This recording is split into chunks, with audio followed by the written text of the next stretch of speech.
To a meeting of Brant County Council. It's a special meeting, which just means we're not going to be able to add anything to the agenda other than the addendum. We have taken attendance and everyone's here except Councillor Chambers. He's not feeling well, so there's a very good chance he won't be coming to this afternoon's meeting. As I said, the agenda is in front of you with an addendum. Can I get a mover to Councillor Kyle? Councillor Oakley. Any other questions to the agenda the way it stands, including the addendum, which is just a piece of the report for 4.1? All those in favor? Opposed and carried. Thank you. Declaration of pecuniary interest. I don't think there should be any, but if there one crops up, please let me know. Which takes us to 4.1 on the agenda, which is the staff report, which Brandon is here to go through. And everyone has a copy of the addendum? Okay. Whenever you're ready, Brandon. Wonderful. Thank you, Mr. Mayor, and good evening, everyone. So just before we get started here, I'm just going to do a brief introduction of our consultants who will be presenting the kind of majority of this.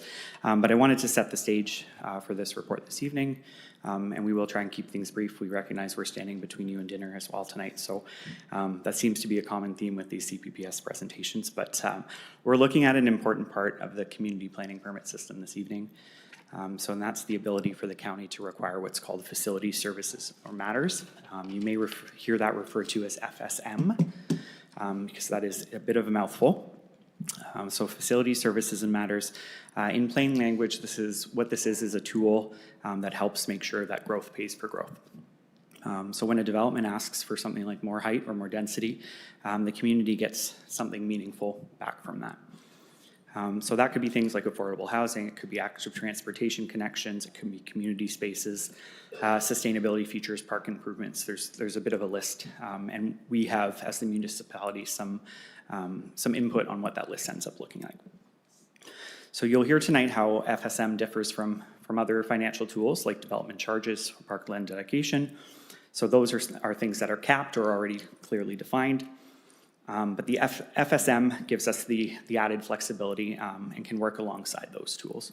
So with the budget discussions happening right now and the long-term financial plan underway, we figured this would be a good moment to talk about how this kind of fits into that set of financial tools. And we only get access to this idea of FSM if we do adopt the community planning permit system. So as you listen to the presentation tonight, and there'll be some opportunity for some questions throughout it, feel free to jump in with questions while the presentation's happening as well. We may just take those down and circle back to them at an appropriate time, but just a couple questions to think about while we're having the presentation. So what community benefits might matter most for Brant? Where might additional height or density make sense in the county? And how much flexibility should we be providing for a standardized menu of benefits versus the idea of negotiation for these benefits? So we have Justine, Chun, and Lauren here from Dillon, and they're going to talk to us tonight about FSM and walk us through somehow of how these other municipalities are using this particular tool. And they're going to help us start shaping what kind of makes sense for us here in Brant. So with that, I'll turn it over to Lauren from the Dillon team to walk us through the presentation.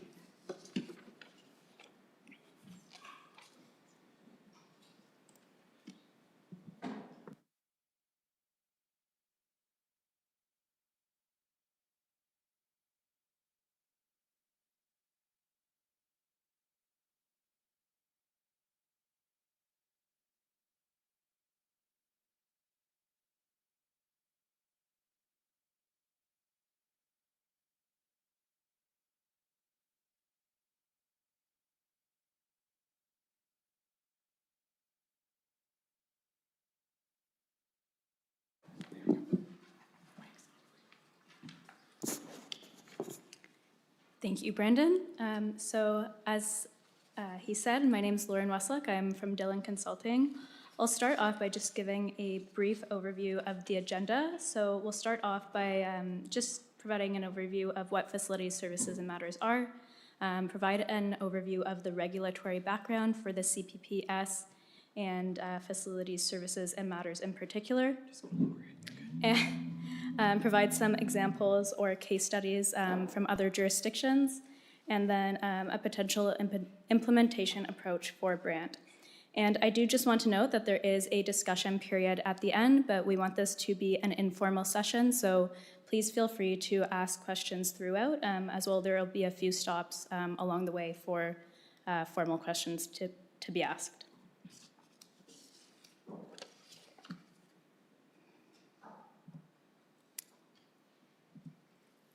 So with that, I'll start off by an overview of what facilities, services, and matters are. So as identified in the official plan and trends and issues report for the CPPS, there's several key local issues that the implementation of a community planning permit system can help to resolve. So these include housing affordability, natural and cultural heritage conservation, climate change adaptation, healthy and sustainable communities, and connected communities. And facilities, services, and matters are not the only tool to help accomplish or resolve some of these issues. It's just one of the main things we want to highlight, since it's the focus of discussion today.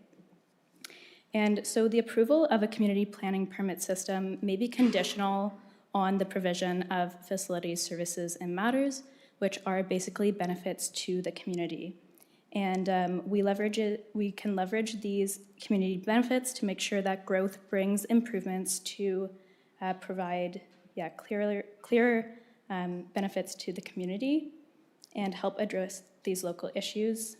And facilities, services, and matters, I know is a mouthful, but this is the official term that legislation uses and that I will be using throughout the presentation, or FSM.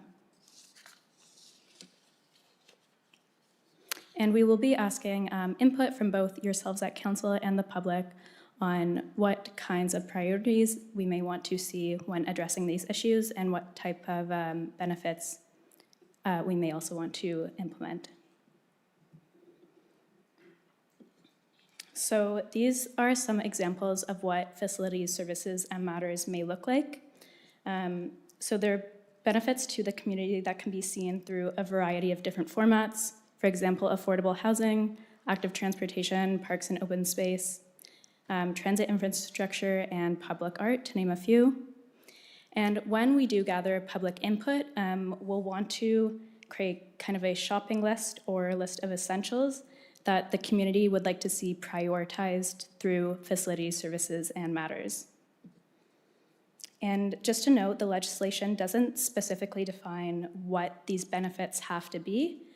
These are just some examples of ones that are commonly implemented.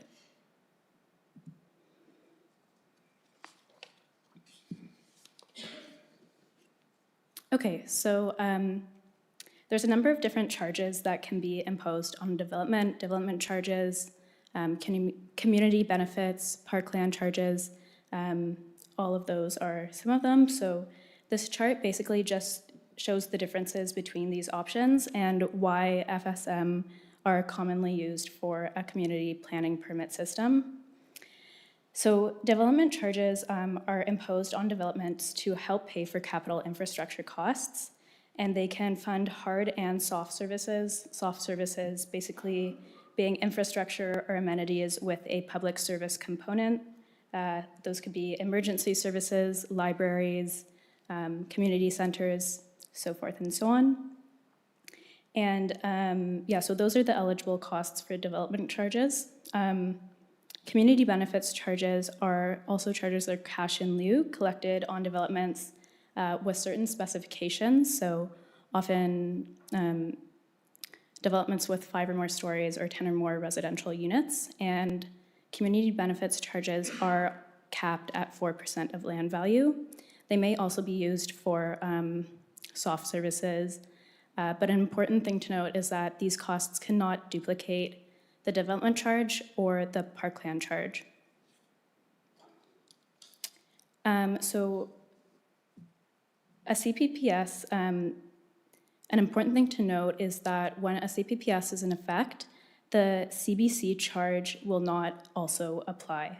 So instead of creating a separate community benefits framework, we instead basically implement these facilities, services, and matters into the CPPS bylaw. to streamline approvals. And community planet permit systems keep council actively involved in shaping growth and ensure that benefits from development reflect community priorities.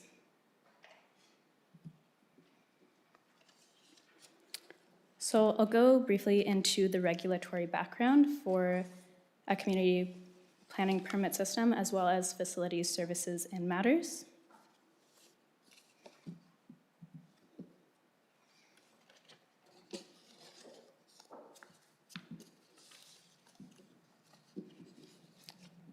Sorry, get myself oriented here.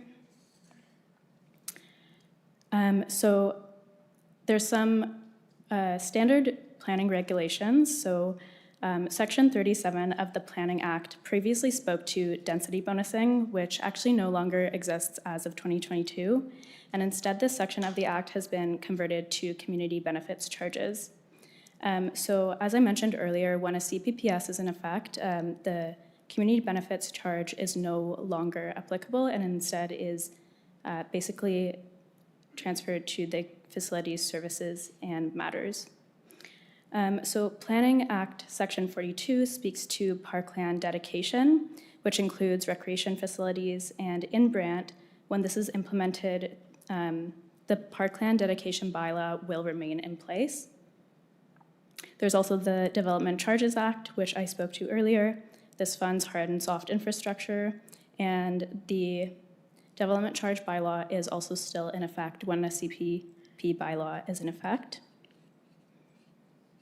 And I just want to note that the county's bylaw 3122 sets requirements for developers to provide land or money, cash in lieu for parks, typically 5% for low density residential and 2% for commercial or industrial buildings. And a CPPS can garner additional community benefits, but is not specifically capped at the 4% of land value as CBCs are. And another key difference is that within the CPPS, the community has a clearer and more transparent picture about the community benefits that they'll be getting.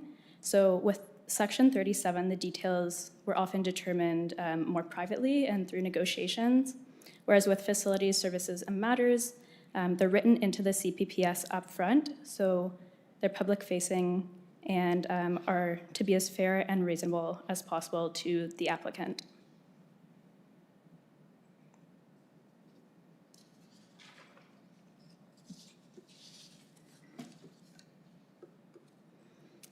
So as per Ontario Regulation 173.16, Brant's official plan may require facilities, services, and matters when granting extra height and density. And this is a proportional relationship, so the more height and density that's granted, I guess the higher the level of benefit there will be. And those benefits can apply within or beyond the normal bylaw limits. So within the CPPS, the bylaw must list conditions, so clearly outline when and where benefits are required. It also must set standards for development, so this includes minimums, maximums, and setbacks. And it must ensure fairness, so balance the value of the benefits proportionally with the height and density that will be granted. So before I move on to the next section, I will just pause here for any questions you may have about that those introductory sections. Are there any questions? Councillor Bell, you're first, and then Councillor Pierce. Thank you, Mr. Mayor, through you to our presenter.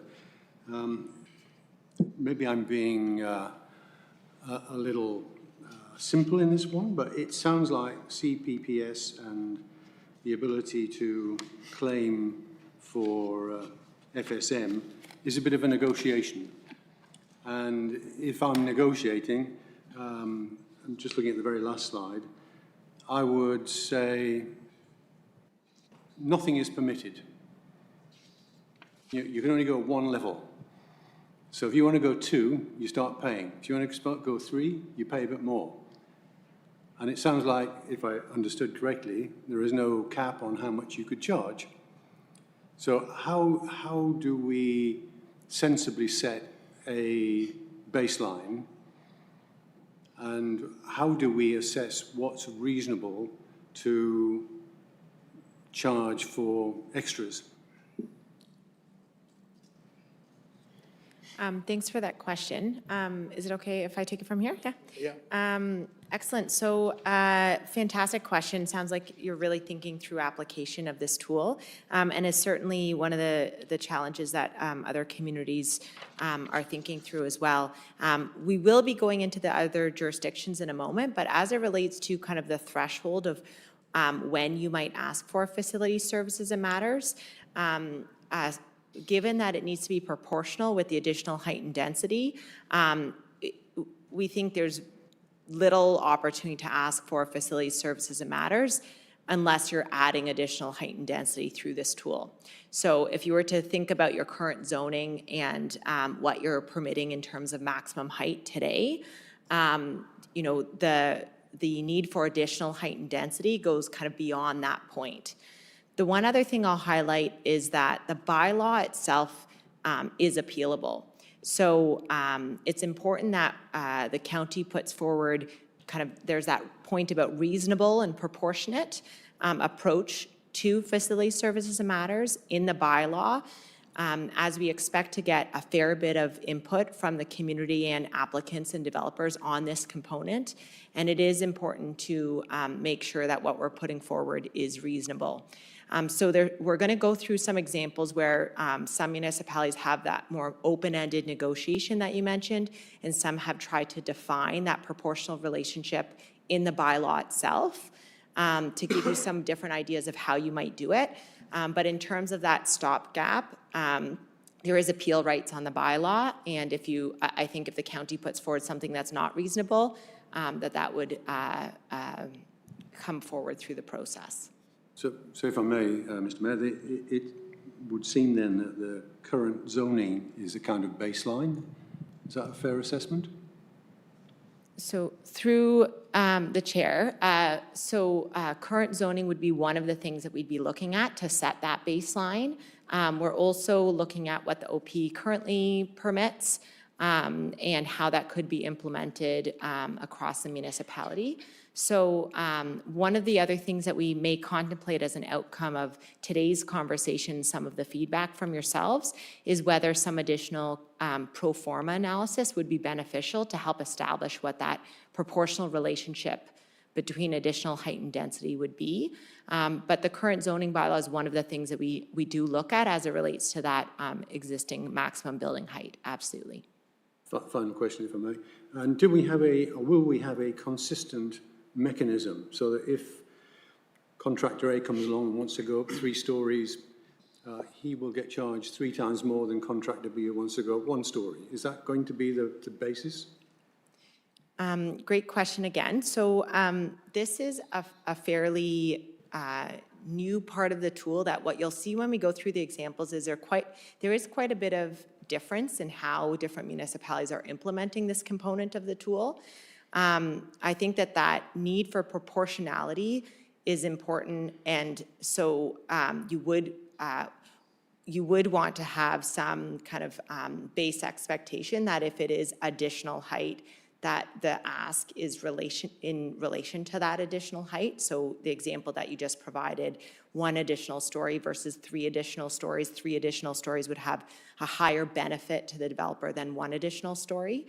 But what we also wanted to get feedback and input on is, there are some, as we go through the examples, there are some jurisdictions that keep this more open-ended, where it's more, you come to council, it's more akin to Section 37, where it's more that you tell us what it's worth and you put it back on the proponent to define what the value of that additional height and density is.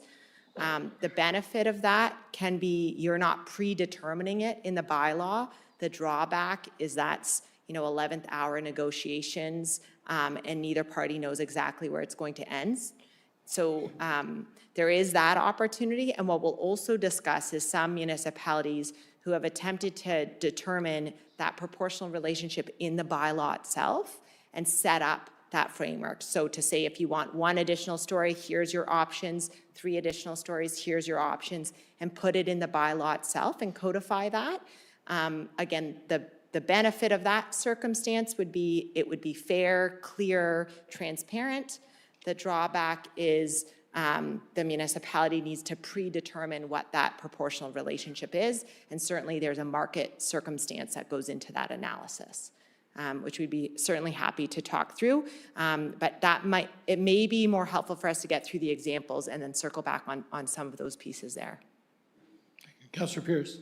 Thank you, Mr. Mayor. Through you, I got a couple of questions. I'm going to touch on something you just said there in regards to, there's 2 options. You can either leave it open-ended for negotiations, or, or you could set the standards right off the hop. My fear, if the option was to leave it open-ended, it's twofold. A, it could be back and forth, so it could prolong things, which isn't good. And to Councillor Bell's point here, we've got developer A. If it's open-ended, negotiate back and forth, we might get this settlement. But developer B, negotiating the same thing back and forth, could be a different settlement. And that to me could cause issues. So I'd like to understand more about this open-ended part as we get into the examples. One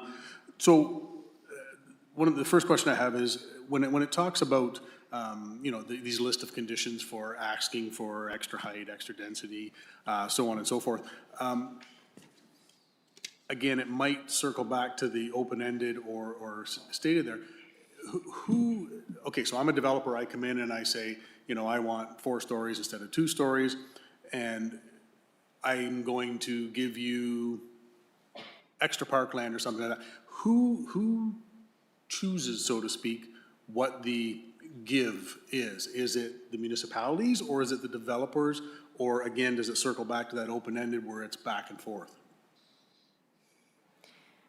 Through you, the chair. So that's what we're looking to determine. Like, the bylaw needs to set that up. So the bylaw needs to set up how many additional stories might you contemplate? Is that a staff decision or a council decision? And what would you want to obtain in order to accomplish or to be able to provide approval for additional stories?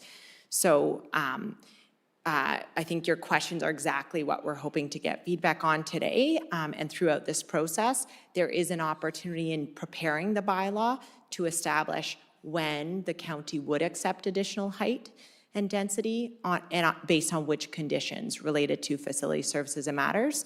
So that's what we're looking to get your feedback on today. Okay, just to follow up on that one, Mr. Mayor, if I could. Okay, so hypothetically, let's just say the developer comes in, asks for whatever, and we say, okay, well, we want this in order for you to do that. If they don't like that, there's still the option to take us to OLT? Through you, in terms of a development application, the proponent has appeal rights based on the decision, only the proponent. So if any approval authority, whether staff or council, were to not approve a development application, certainly the proponent could bring the decision to the OLT, yes. Okay, and one final one, Mr. Mayor. You said that the bylaw itself is appealable, but I think, correct me if I'm wrong here, Brandon, but I thought I heard you say in one of your things that CPPS as a whole is not. Did I hear that right, or was that incorrect? Through the mayor, so as a whole, like when we pass the CPB bylaw, that is appealable. It's okay. the appeal rights of the individual applications themselves that are limited. So that is limited to, as Justine said, to the proponent. Okay, thank you. Are there any, Councillor Miller? Thank you, Mr. Mayor. Some of us aren't quite up to speed as others on this one, so just backing up a bit. The community planning permit system, you can't have facility services and matters without that, correct? The two go together? Okay. And when you talk about the facility services and matters, that's FSM, in extra community benefits, this can take the form, this could be money, but this could be other things, yes? So somebody's building, say, near a trailhead, that would make sense to maybe investigate. Actually, okay, yeah, just checking that out. Okay, thank you. Any other questions? Seeing none, thank you. We can keep going.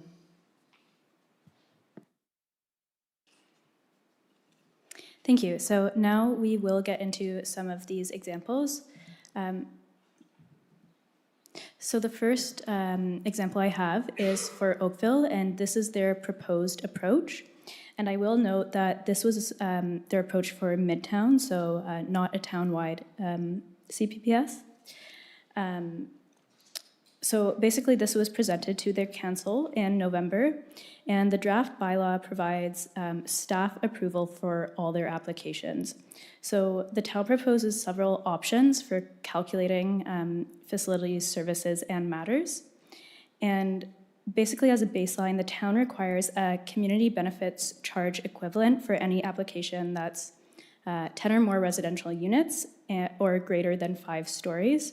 So this is basically equivalent to what the community benefits charge would be. For any additional height beyond the as-of-right height permissions, the town requires a community benefit cash or in-kind using the formula you see here. So it's 10% of the average cost of construction beyond the base height threshold, and then times the total amount of gross floor area within the stories above, the threshold building height. And that equals the community benefit. So for instance, if there's 2 additional stories gained beyond the base height, the 2 additional floors in the gross floor area would be multiplied by 10% to fund the community benefit. Another option is that the town requires an in-kind contribution of affordable housing. And this is further determined by 4 sub-options. So you can see these in the presentation, option A, B, C, and D. And how they differ is by the tenure and depth of affordability. So basically, the deeper the affordability, the smaller proportion of affordable units would be required. So Oakville also has a couple other options. So for development that exceeds prescribed building heights, they must provide community benefits, and this could also take form through these options. So option 2A is for spatial community benefits, and this is calculated by the rate per benefit type times the total gross floor area in stories above the building threshold height, which equals the total gross floor area of the spatial benefit. And spatial benefits could be a daycare, public parking, parkland improvements, or a transit stop. And then the second option is non-spatial benefits. So this is basically calculated in reverse. So the cost of the facility, the cost of the proposed facility, would be divided by 10% of the average cost of residential construction per square meter to equal the total amount of gross floor area within the threshold building height. And as I said, it kind of works backwards to determine the net gross floor area that the applicant would gain based on what they're willing to provide in community benefits. And non-spatial could include pedestrian or cycling facilities, renewable energy projects, public art, and so forth.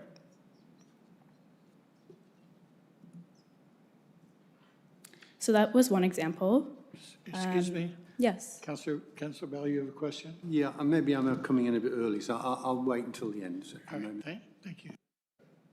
No worries. So moving on to Burlington's draft approach. Basically, they have proposed implementing FSM that focuses on affordable housing and parkland, and it's based on the number of stories that the proposed development would have. So you can see it's kind of a tiered approach. So tier 1 having 1 to 11 stories. They have something called the complete community contribution, which is basically equal to the community benefits charge requirements. And the specifics of that can be seen up there in the top right. So for tier 2, which would be in their case 12 to 30 stories, they would require the complete community contribution plus affordable plus option 1, 2, or 3. So option 1 is basically affordable ownership units. Option 2 is parkland, which is technically a cash in lieu contribution. And then option 3 is an alternative benefit, which would be greater in value than affordable ownership units, but less than the in-cash contribution. And this could be up for discussion on what that would take shape in. And then for their third tier, which is the highest or greatest density, 31 or more stories, what they would require is the complete community contribution again, and then any facility, service, or matter that is equal to or greater in value than option 2 or 3 in that middle tier. I know that's a lot to digest, but yeah, again, if you have any questions, we can discuss those. Any questions? Councillor Bell? Yeah. I'm really troubled by this. It sounds like horse trading to me. The challenge of maintaining transparency in this process is enormous. Who's to know how you arrive at this option A through D, or whatever choice we make?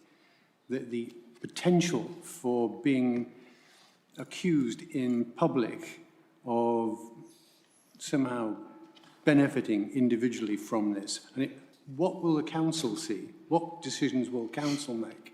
How are we going to be able to oversee this? I really think this is fraught with problems. You're getting the examples of talking about 31-story buildings. Let's get real. We're in Paris. We're not going to have 31-story buildings. Even in St. George, you won't get 31-story buildings. Sorry, Ward 1. Maybe in Burford. Sorry. The B word. I shouldn't use the B word. But it just seems to lend itself to, it's enormously complicated to follow for us as councillors. We are meant to be the overseers of this, and I think we're going to struggle mightily with this. So I just wanted to lay that out, that I'm really, really struggling with this. Councillor Miller, you're next. I want to ask, these ones that you're showing us, Oakville, Burlington, now there's Guelph, was the development community involved in this at all? Through the mayor, so those two that are shared are still in draft, and the development community continues to participate in the process to continue to provide feedback and input into them. The last one that we're going to show is in effect for Guelph, and certainly to the prior councillor's comments, these are examples from other geographies. The last two were actually major transit station areas, so certainly fundamentally different types of height and density than we're contemplating here.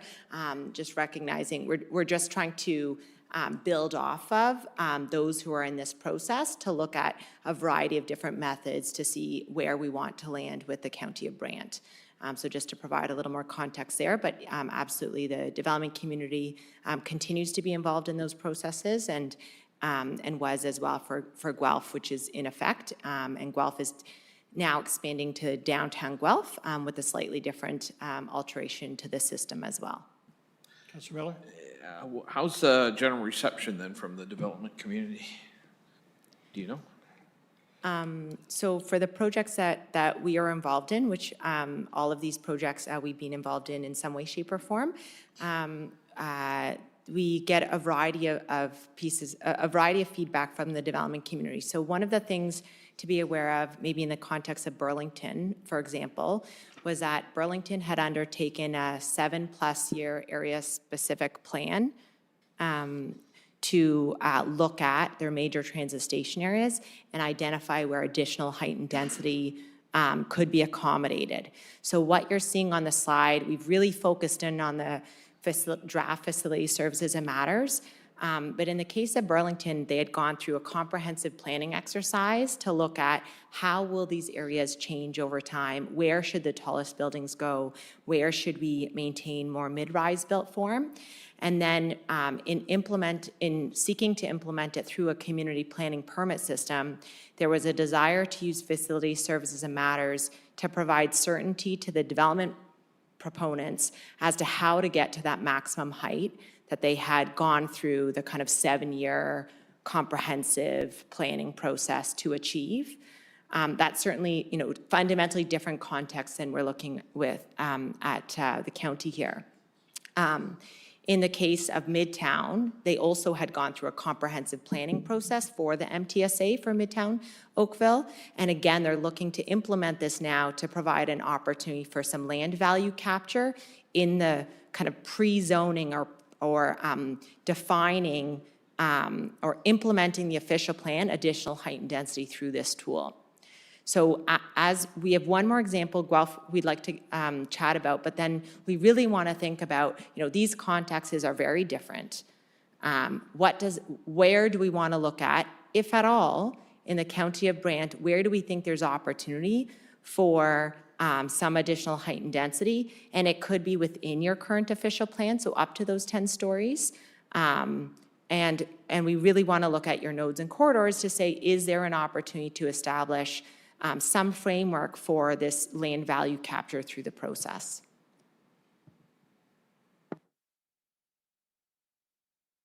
Councillor Pierce. Thanks, Mr. Mayor. Through you, just for clarification, on the Oakville's proposed option 2A, when it says there could include daycare, office, public parking, parkland and improvements, transit stop, are we talking like a transit hub, or are we just talking there's a bus stop out front? We could look into this. I believe it's a transit stop rather than an entire, like a subway station, if that's what you're asking. Right, so, and that one's kind of confusing because can you not, as a municipality, put a transit stop in essence wherever you want? I'm trying to understand what benefit how would the developer say, okay, you can put a stop in front of my development? And we could come back with this, and we could ask for more information. I mean, when it comes to active transportation, it could be the amenities. It could be a bench, or having streetscaping to allow for transit users to be more comfortable and to actually add an additional stop in the community. Okay, thank you. Jeremy? Just adding to that a bit further to Councillor Pierce. Obviously, we don't have transit yet. But if we were to have something along the transit lines, not all transit spots, if they're like the actual bus pullover lane with the bus shelter, et cetera, it takes up a lot of road space. So sometimes that doesn't fit in necessarily a certain street frontage. If you need extra space for that with your sidewalks, you might be looking for some extra space.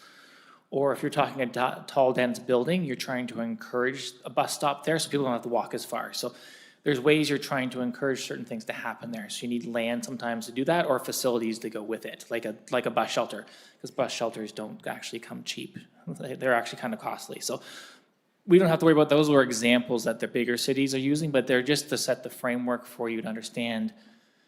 We're going to have to determine as a municipality what items we think we want to put in that list of things. What kind of items do we want from developers in exchange for something?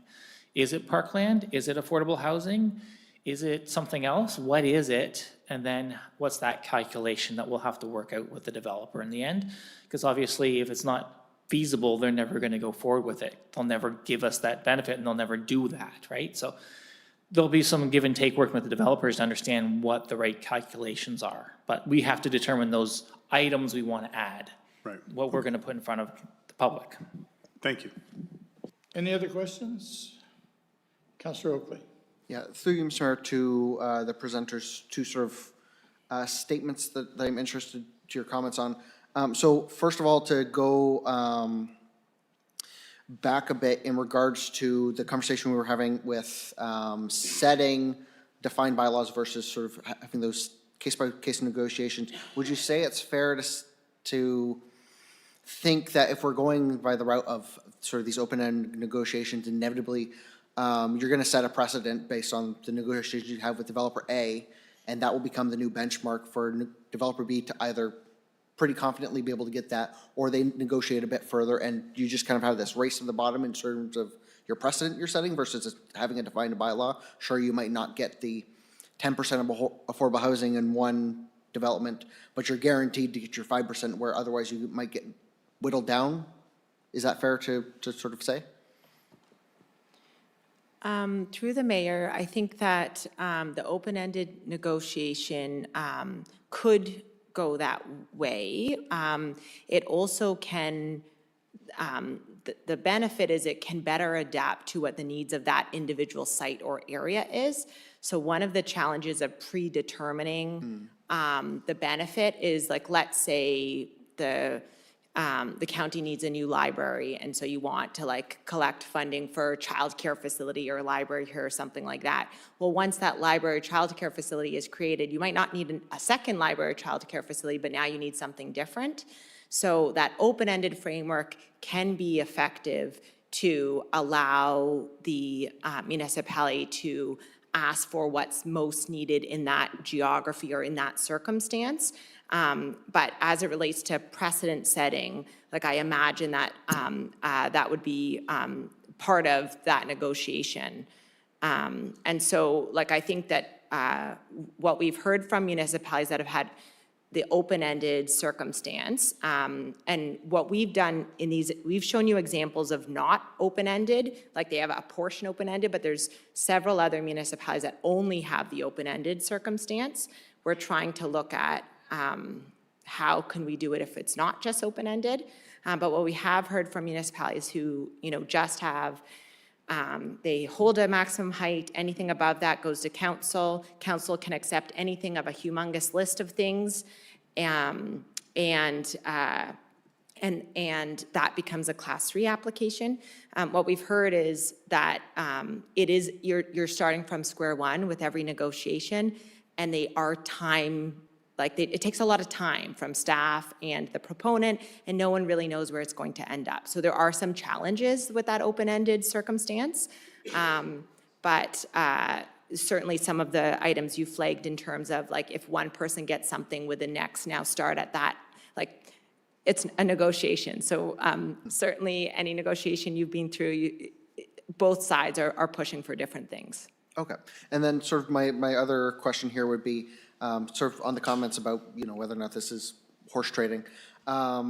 Would it be fair to say that the way I'm kind of thinking through this would be, you know, right now our current precedent is, or our current scenario is, if a developer comes and asks for additional height, we can either turn them down and they won't go away, or we turn them down, they go to OLT, they probably get what they want and we've got very little out of it. At least this would give us a third route of having defined benefits, so at least if they're going to get those 10 stories anyways, and rather than spending a couple $1 million at the OLT, at least we get something out of it. Is that kind of how this tool is meant to function? Through the mayor, I think that, yes, in areas that you desire additional height and density, and you've gone through the comprehensive planning to identify those, if you go ahead and implement it in your implementing regulatory tool, which is CPPS, like a CPP bylaw is that, right? It'll replace a zoning bylaw. You're now, there's an ability to do some land value capture, absolutely, but you're also encouraging the development community to go ahead and put the height and density where you want it. So they're now one application, one approval. They're not having to go through zoning bylaw amendment, official plan amendment, and, like, if that was the circumstance, and an OLT. So I think there's in that circumstance, there's a lot of efficiency on both sides that then can set direction that, okay, this is a more efficient system to define where you want that additional height and density, and then to ask for something in return. Thank you. Any other questions before we go on to the example of Guelph? Nope, seeing none. So, as mentioned, Guelph has in effect CPPS and approach to facility services and matters. And this was passed in April of 2025. So it is for a strategic growth area, but not a PMTSA. So their approach has classes of development, so class 1, 2, and 3. And basically with class 1, the development conforms to all, or the proposed development conforms to all development standards and permitted uses of the bylaw. And what is required for class 1 is basically a complete community charge. So similar to Oakville, this is the equivalent to what the community benefits charge would be. And with class 2, these applications have one or more requests or variations from the base development standards. And there's conditions that need to be fulfilled as part of the discretionary use. So with class 2, what's required is that complete community charge plus option 1, which is at least 33% of new units be affordable. And this 33% applies to the units in the additional height and densities beyond the class 1 threshold. But it's noted that the proposed height or density is still within that threshold. So the applicant has the option to provide affordable units or cash in lieu, or a combination of the two. And then with class 3, these types of applications request a variation in the height that's above and beyond the class 2 threshold, or proposes a community benefit that is not prescribed in the CPP bylaw. So for class 3, the complete community charge is again required, plus additional facilities, services, and matters that are greater than the value of class 2 facilities, or FSM. And what these can take shape in are wide-ranging, could be additional affordable housing, again, active transportation, public art, or parkland.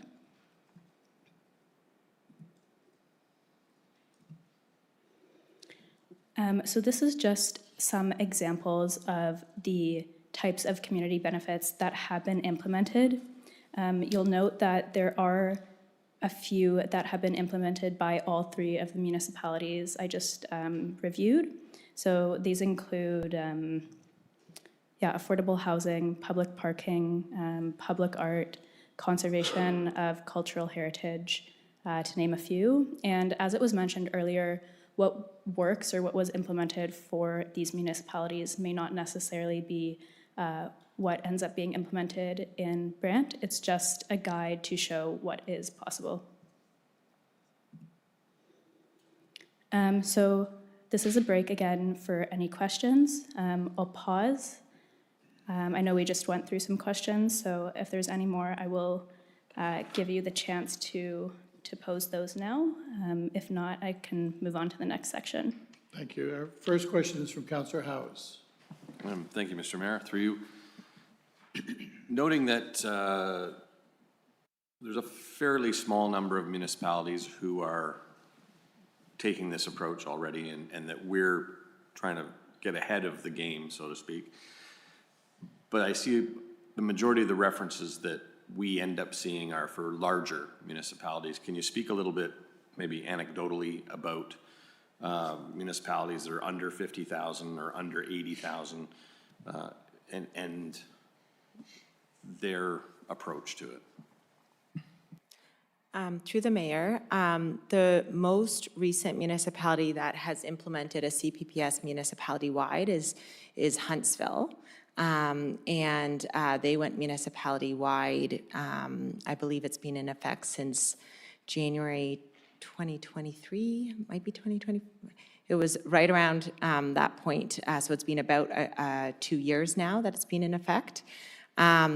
They, in their original bylaw, went the long list, things come to council, not kind of predetermined what the facility services and matter would be.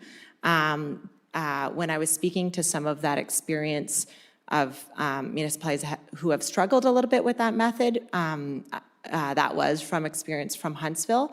They now are looking at just having a predetermined kind of financial contribution amount, as they were finding it was taking a lot of staff time in open-ended negotiations to try to get to resolution. Councillor Bell and then Councillor Miller.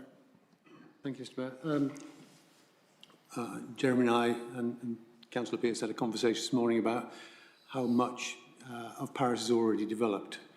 So I'll ask the question, how much of this will apply to what is left in Paris? Is there a significant set of developments that it can benefit the county in terms of working in Paris? To the Mayor, to Councilor Bell, I can't give you a percentage, but I think as noted, we're looking at especially in maybe some of our community nodes and corridors along our major roads or things like if we think Paris East, areas that are going to be redeveloping or changes, where they're going to come in with a plan, then they may meet that base level, right? And they want something more. Even in some of our new developments, if you think of like the Cordon subdivision, if they come in and say, yeah, I got the base zoning, but I want something else now, we would benefit by taking the community, this FSM from them saying, yeah, you want more? This is what you're going to give to us. So it would apply, generally speaking, it would still have potential across all of Paris. And especially along those areas where we're potentially going to see some changes over time, or areas where there's going to see some growth or redevelopment. So I'd say it would apply generally and could have potential at any point in time if they want something more than the base. So this then has we're actually offering the development community an opportunity to reopen plans that we think we've already agreed. And I'll take Sifton Development as an example, which has gone from, I think, 400 properties to 700 properties. Here we have an opportunity for them to build 3 more stories, another 300-400 homes. Is that what I'm hearing here? To the Mayor, to Councilor Bell, only in areas where we want to see something see some change we would apply these types of things too. So we'd be very direct. We wouldn't be in the middle of a subdivision lands that's pre-approved right now to say we want a single to become a 5-story structure. So it will be areas, like you said, nodes and corridors along the main roads, where we might say, hey, we want to see some redevelopment, or we're anticipating that we should be seeing something as per our current official plan. What are we doing to see that take place? So giving some incentive to that. So I would say that it's just saying that it's implementing the official plan. It's not changing what we've hoped for in the official plan. It's just giving the opportunity to try and match that if they don't meet the zoning at the point that they're trying to do it, and they want some extra flexibility but still meet the OP. Yeah. So in high-level terms, we were set a target of 59,000 by 2051.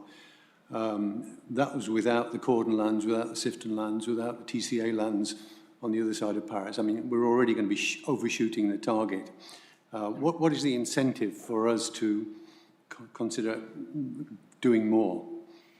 We have this question coming all the time from our residents. We need to have a good answer for it. So to the councillor, this is the whole point of the FSM. If they want more than the base, what is the zoning, let's say, the base zoning, then they're going to give something to the community. That's the nature of the FSM. They're going to give us some community benefit. So they're going to give us parkland. They're going to give us this or some cash. They're going to give something that we need, we want in return, so that it goes back into the municipality in some form or fashion. Maybe it's as simple as a transit stop, for example, but it could be funding to help support something. If they want density, we want more parkland to go with it. Something like that. So that's the trade-off, is we get something back if they want more than what is the base. So the community then benefits. But the bottom line here is we're opening up to developers to do more than they're already going to do, which is more than our community already wants, which is more than our official plan calls us to do. Through the chair to Councilor, it's not more than the official plan would allow us to do. It's still in conformity to the official plan. No, what I'm saying, Jeremy, is that already, if we develop in Paris all the lands that were within the official plan, we will exceed the 59,000 by 2051 by quite some way. It won't be 59,000, it'll be closer to 65, 70,000. And now what we're saying through this process is, and here's another mechanism by which you can actually do even more. I admit we get something in return, but I think we need to step back a little bit and say, what is it we want our community to be in 2051? And rather than giving an open book to the development community to almost build whatever they want to build. So, it's not quite that level. We're not giving them more or beyond what we were anticipating, but I can let the consultant dive back in and explain how it's been functioning in other communities, so. Through you, the mayor. So we are implementing the official plan, and when you implement the official plan, you could just go ahead and update your zoning bylaw and align it with your official plan and give up all that heightened density and get very little in return, or have a number of capped circumstances of the ability to get something in return. You can not update your zoning bylaw. It is a requirement under legislation, but you could allow a proponent-driven process to come in through individual development applications and deal with the circumstance that way. What we're looking at is implementing your official plan in a proactive measure so that you're predetermining where that heightened density can and cannot go. And we're not looking at any heightened density outside of the official plan. We're really looking at taking your zoning regulations and bringing them up to what the OP already envisions. And so the one other thing I would just highlight is when planning for communities, we often have permissions that go beyond, like not every site will be developed in the timeline of the plan. So we need to facilitate growth through permissions beyond, with the assumption that every single site is not going to develop before 2051. But if we do, but we are trying to implement your OP as it relates to priority areas for growth and make sure that that growth happens the way you want it to, with the amenities and services in close proximity, with access and affordability and a broader range of housing types as your official plan guides and directs. Councillor Miller and then Councillor Oakley. Thank you, Mr. Mayor. Briefly, the range of community benefits, you've listed them here. Is that the complete range, or can a municipality add something else that's not there? And if we are allowed to add something that's not there, does the province have to approve that? Through the mayor, sorry, did you want to answer? Oh, through the mayor, the legislation does not specify a definition of facility services and matters. What we put on the screen there is just a nice quick synthesis from some other municipalities. We look at, since this is kind of a CBC does not get implemented, we've looked at what municipalities have used their CBC for to give us some sense of the types of things municipalities might be able to collect on, as well as municipalities that have a CPPS, what they're using. So absolutely could consider additional things, and let us know if you have something on your mind that's not on that list, and we'd be happy to look into it. Well, I'm just, to follow up, Mr. Mayor, I'm just wondering if, some municipality might put something in that's kind of controversial. What's the, I wonder if that could happen, that's also, like I'd like to see somebody putting in, little statues of me, right, in the future on every street corner when they get a break. Well, hold on, no, give that some, but I'm just, you see where I'm going with that? I'm just wondering if some municipality brought in something wonky like that. That could happen, yes? So just remember the bylaw is appealable, and that would be very difficult to defend. Okay. But I love your creativity. Just thinking outside the box. Are you seeking a seconder, Councillor Miller? All right. Councillor Oakley, you're next, and then Councillor Pierce. Yeah, through you, Mr. Mayor, just sort of to go to Jeremy here briefly, it's sort of in talking about the types of benefits we could see out of this and why we might want to open it up. Would be fair to say, one of the things that I think I hear most often when we're approving development is, why can't it come with affordable housing? It would be fair to say that this would allow us to include affordable housing as part of these conversations. And, just given that we've talked before, we have about 93 units that we need to build as in accordance with our agreement with Brantford. That's roughly $22 million. And correct me if I'm wrong, Jeremy, the development we just approved over on Woodsley was 35 affordable units? 30? Yeah, so if it's 35, you're looking about $8.5 million if we were to build it. So that would be a potential benefit to the taxpayers, not even necessarily people who would benefit from the housing, but taxpayers itself, that's $8.5 million in property tax that they're not having to pay to build this affordable housing. We're getting that out of it by having development. Would that be a fair sort of assessment? Through the Mayor to Council, so yeah, if we want to look at affordable housing as an option in there to achieve some of our goals, it's something we're looking at like that. This is where we're gleaning is where council thinks is what are the some top things you want to see that we need to be achieving that we're not. So how do we achieve that maybe through this process? So things like that list you have is just a base list, but if there's things you want to add, we can take a look at that and then fundamentally work through what are, maybe not all of them, obviously, we would pick a few of them that we would put on as the community, as the benefits and push developers for them. And that's the way we could see these things take place and implement them. Thank you. Councilor Pierce. Thanks, Mr. Mayor, and just in the Guelph's, in effect, approach, it's circling me back to a question I had earlier as to who chooses. Because if we look at the Class 2, so a complete community charge, and there's option 1, which is affordable units. There's option 2, which is cash. There's option 3, which is a combination. Again, I'm trying to understand who gets to choose that, because if I'm a developer, I'm going to choose the cash every time, because that's going to, in essence, benefit them. It's a little cheaper. If I'm a municipality, to Councillor Oakley's point and to others here, I'm going to get some affordable housing out of this. So it's who chooses? There's 3 options there. Who gets to say option 1, option 2, option 3? Through you, the mayor, I believe the question was specifically related to Guelph. So maybe, if I may, I'm going to provide a little bit more context on the Guelph circumstance because I think it answers a few of the earlier questions as well. Thank you. So in the case of Guelph, they had a housing affordability strategy that identified that 1/3 of all their new housing should be affordable. So they established a strong need municipality-wide.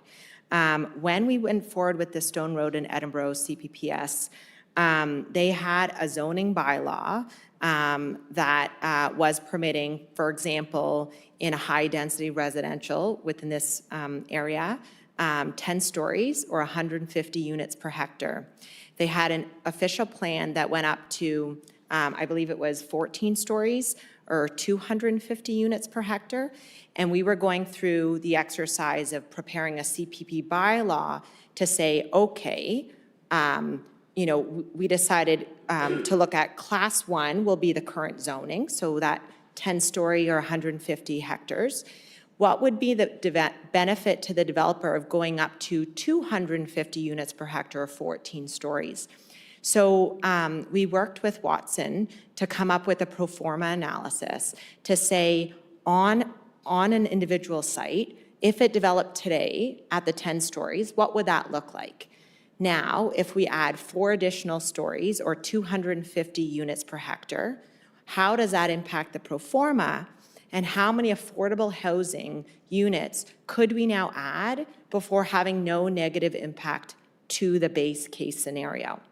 What we saw in that analysis was that the threshold for affordable housing, based on the market conditions at the time and a whole bunch of development assumptions that goes into pro forma analysis, was actually closer to 40–45% of the additional units, only the additional, the extra 100 units per hectare additional, could be affordable.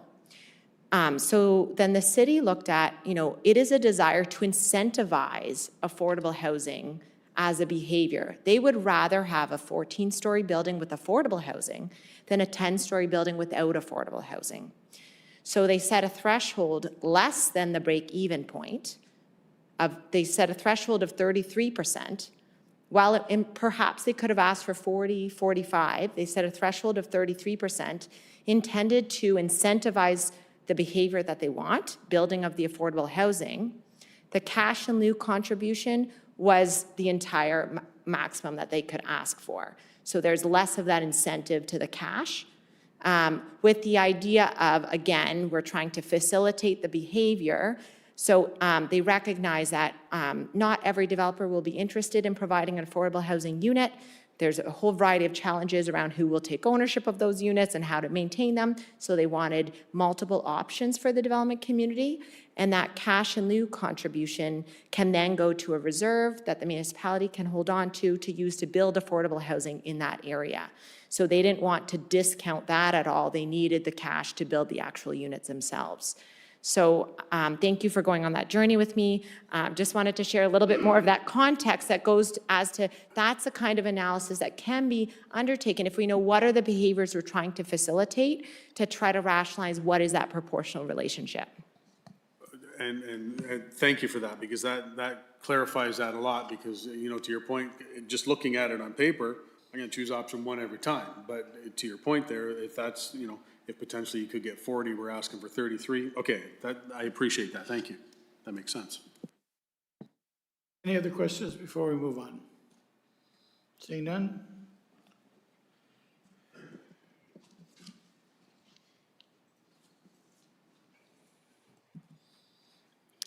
Okay, so because there will likely be some proposals and we want to ensure that kind of standardization and a consistent review process across development proposals, there are variation ranges. And so, as I mentioned before, class 1, 2, and 3, and this is kind of an example approach that could be taken. So class 1 development would be that meets all the standards of the CPP bylaw and no variations are needed. Class 2 approvals would be a situation where there is a slight variation from the development standard, but generally it meets all the requirements. And it would be within the staff limits of the CPP bylaw. And then for class 3, the development would have at least one variation, and those variations would be, I guess, above the staff variation limit. So that's basically just a summary of what this slide states. The bylaw would establish these thresholds. So to provide an example to these potential classes, I want to reiterate an example of what could be done within the community node designation. As it was noted before, the community nodes and corridors are likely where most of the increased height and density would occur. Sorry, reorienting myself here. As Brant thinks about potential approaches to community benefits in exchange for additional height and density, we want to remember that there needs to be a proportional relationship. So class 1, as per the zoning bylaw and OP, would be this permitted height and number of stories. Class 2, which would be the maximum permitted height of 4 to 6 stories, may require that additional staff approval. In class 3, maybe additional heights beyond class 2, up to 10 stories, which is the maximum height for high rises in the official plan. And again, just want to reiterate that this is conceptual. Whatever is stated in the bylaw as of right would be class 1, and then what would be permitted or who would be required to have approval for class 2 and 3 could either be staff or council up for discussion. So that completes basically the presentation. There are some guiding questions here to go through any further discussion that we would like to have. So we really want to know at the end of this what community benefits you as council would like to see prioritized, where you might be willing to consider additional height and density, whether it's within specific areas, and what the parameters for that additional height may be. I will open up the floor now. Questions? First of all, thank you for your presentation, and we'll go with questions. Are there any?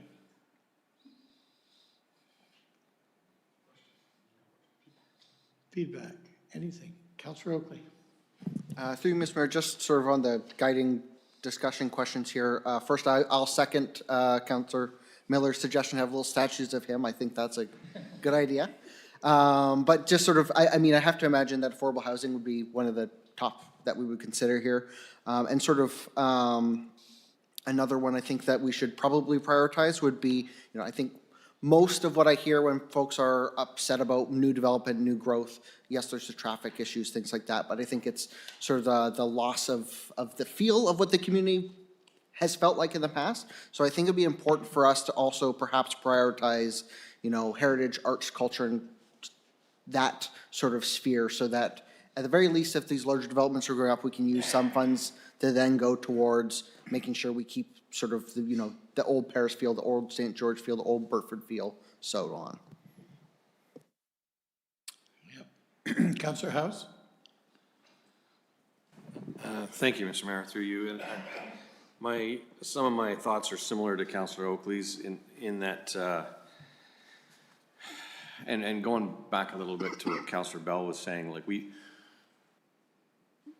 don't want it to appear like we're for sale, or that we're prepared to trade in our objectives for financial benefits, even if the financial benefits are great in going towards affordable housing or some other good cause. So I struggle a little bit with the what can start to appear to look like gentrification of our community. Like there's a tendency to think, and I'm not picking on a neighboring property to where we are right downtown here, but there was an old hotel with 3 stories of cheap apartments living above it that most people wouldn't live in, and it got replaced by a very posh, beautiful 4-story building, and with $1 million units. And I think we have to be careful as we head down this path about this, how it gentrifies our community, and be extremely selective on where within the community these types of buildings might appear. I don't have the answer. I don't know if these questions are somewhat rhetorical tonight or whether we're supposed to actually find answers tonight, but we would have to be very selective of where we would want to see this type of height and density. I share some of the reticence of heading down this path. Councillor Pierce and then Councillor Oakley. Thanks, Mr. Mayor, through you. And yes, thanks for that presentation. I guess my biggest, I'll call it concern, is it's twofold, because number one, I find it amazing that the province is actually allowing us to set what we want within our CPPS. That in itself is a miracle. Part 2 of that is the fact that, okay, so we go through and we set this, and yet developers can still appeal and take us to OLT, which is provincially driven, so to speak, and could overturn what they're allowing us to put in our CPPS. I'm curious, these municipalities that have already, that have it in effect, has there been cases where they've been taken to OLT, and how has the OLT, I know each case is different, but overall, how has the OLT returned those? Has it been in favor of the municipality, which doesn't often happen? But like I say, it's kind of a catch-22 here. They're saying, hey, you guys can set this however you want, and yet if the developer doesn't like it and takes us to OLT, they could very well go, yeah, you know what, you're right. Let's do it this way. So I'm curious, has there been anything in these municipalities that already have it in effect? Through you, the mayor, in the case of Guelph, Stone Road in Edinburgh, that wasn't appealed, so it didn't go through the OLT process. They're now expanding it to the downtown, and we'll see how that process goes. Burlington had their official plan enabling policies, went to the province, had some modifications, and has now been appealed, is my understanding. So it's too early to say where that goes, but that's not the bylaw, that's actually the enabling policies. And in the case of Oakville, they're still waiting for provincial approval of their enabling policies since it's a protected MTSA. the concerns that you raise are absolutely relevant to all land use planning activities. So whether you were doing a comprehensive zoning bylaw or a CPP bylaw, those concerns would be very relevant. It is of heightened concern using a new tool, certainly. I think that there is an opportunity to set up this tool and engage with the community and stakeholders in a way, and we're trying to set up the process to allow for that kind of stakeholder engagement and feedback and input before we come forward with a recommendation to yourselves. But this is a change management exercise, and so it comes with its own level of risk. The only thing I would say is that, you know, being a new tool, I think it's important that you put something forward.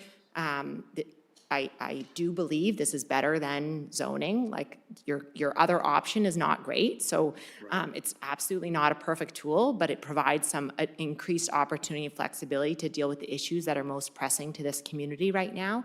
A lot of the things shared around the table, we do have ideas of how to do that.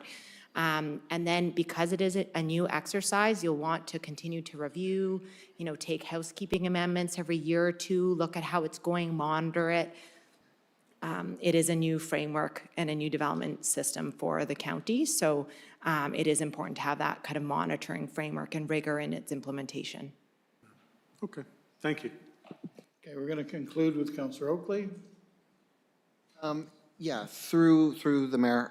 Just one sort of question that I would have, sort of picking on the thread of Councillor House here, in regards to sort of the gentrification side of things. Is this a format by which we could look at some sort of, you know, if, say, you're redeveloping a building that had 6 units that we would define as affordable in it, requiring those to continue to have at least 6 affordable housing units in it, or compensation thereof, or would that have to be done through a different sort of, you know, renoviction bylaw type system?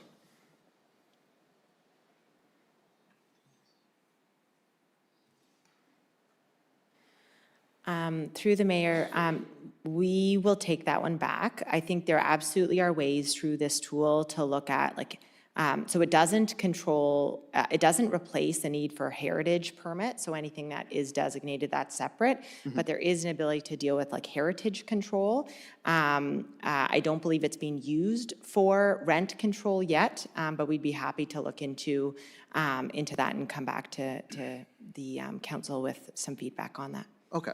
And then just sort of along that thought as well with I think a lot of my colleagues' comments on wanting to be careful where we put this. I think it is also relevant to highlight that within our official plan that we approved, you know, I'll just take Willow Street, for example, as it's across the river. I'm familiar with the neighborhood.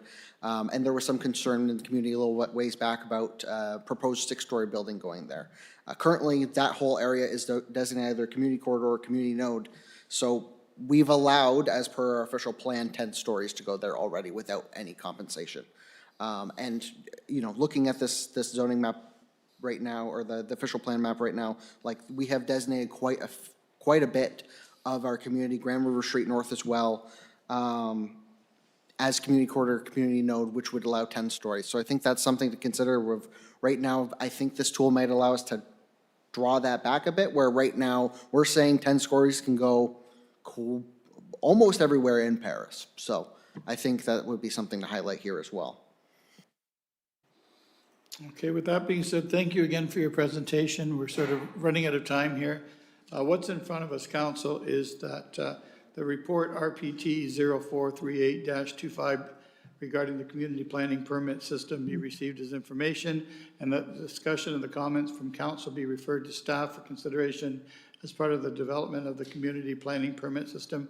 I need a mover to get it on the floor. Councillor Pierce, seconded by Councillor Kyle. Any other questions? All those in favor? Thank you. We have nothing to go in camera for. The next thing on the agenda is just the adjournment of this meeting, noting that we are going to come back as a regular council meeting at 6 o'clock.